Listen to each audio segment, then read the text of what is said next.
네, 오늘 뉴스룸은 일터에서 동료의 죽음을 목격한 노동자들의 고통에 주목했습니다. 그날의 또렷한 기억, 그리고 떨쳐지지 않는 죄책감에 하루하루 힘든 시간을 보내고 있습니다. 배양진, 어환희 기자가 차례로 전해드립니다. 지난 4월 고 이선호 씨의 사고 모습입니다. 300kg짜리 철근을 들어올리려 안간힘을 쓰는 이 사람, 바로 동료 A씨입니다. 유족에게 처음으로 사고 상황을 설명해주기도 했습니다. 아들님이 있는데 그게 떨어지면서 그래갖고 바로 깔렸단 말이야. 예. 2달이 지난 지금 어떻게 지내고 있는지 A씨를 찾아 나섰습니다. 지금 현재는 좀 어려운 상태로 보여집니다. 사고 당시를 여쭤본다는 것 자체가 또 하나의 트라우마를 좀. 본인 동의를 받아서 어렵게 정신과 주치의를 만났습니다. 차 소리만 들어도 너무 깜짝깜짝 놀라고 쿵쿵거리는 소리만 들어도 이렇게 굉장히 가슴이 두근거리고 이럴 정도로 아직은 작업장 가기가 두렵다. 악몽과 죄책감에 잠도 잘 못 잔다고 합니다.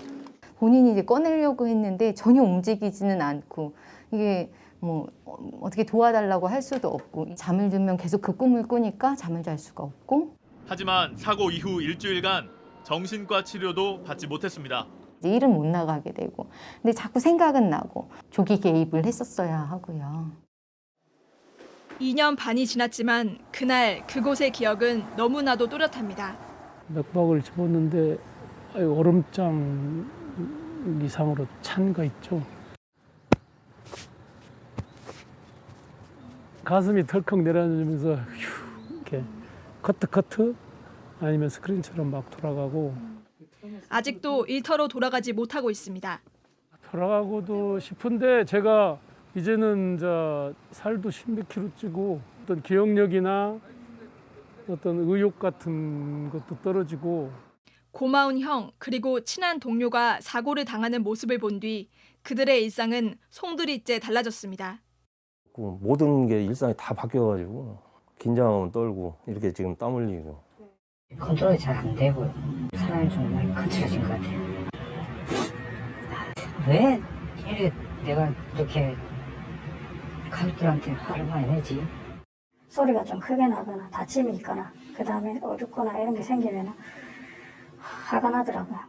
일주일에 뭐 한두 건씩 계속 나오잖아요. 맞아요. 그럴 때마다 계속 제가 겪었던 게 계속 기억이 나요.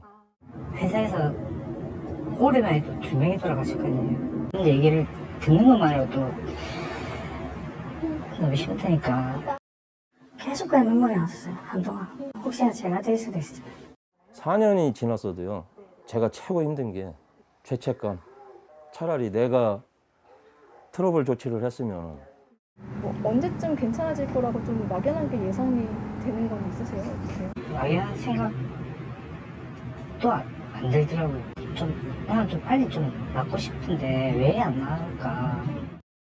JTBC 어환입니다.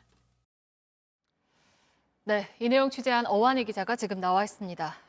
이렇게 동료의 죽음을 목격한 뒤에 트라우마에 시달리는 노동자가 얼마나 있습니까?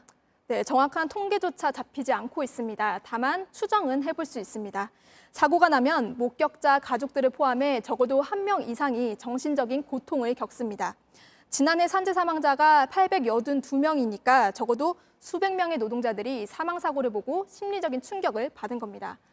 하지만 산재로 인정받은 경우는 전체의 10%도 안 되는 것으로 추정됩니다. 네, 왜 그렇게 비율이 낮습니까? 뭐 혹시 승인이 잘 안 됩니까?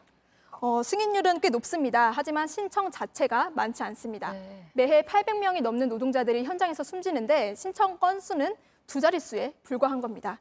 트라우마로 산재가 인정되는지조차 잘 모르는 경우도 많습니다. 노조가 있으면 산재 신청에 도움을 받을 수 있지만 비정규직 노동자들은 그마저도 어렵습니다. 또 하나 문제는 개인이 해결해야 하는 문제로 보는 사업장들의 태도입니다. 이 내용은 리포트로 준비했습니다. 치유를 위한 골든타임은 사고가 난 지 일주일에서 4주까지입니다. 그런데 이 기간을 놓치게 되어서 이 트라우마로 진행이 되면 그때부터는 굉장히 오랜 치료 기간이 걸려요. 이거는 일상 자체가 이 트라우마에 잠식돼 버리는 거예요.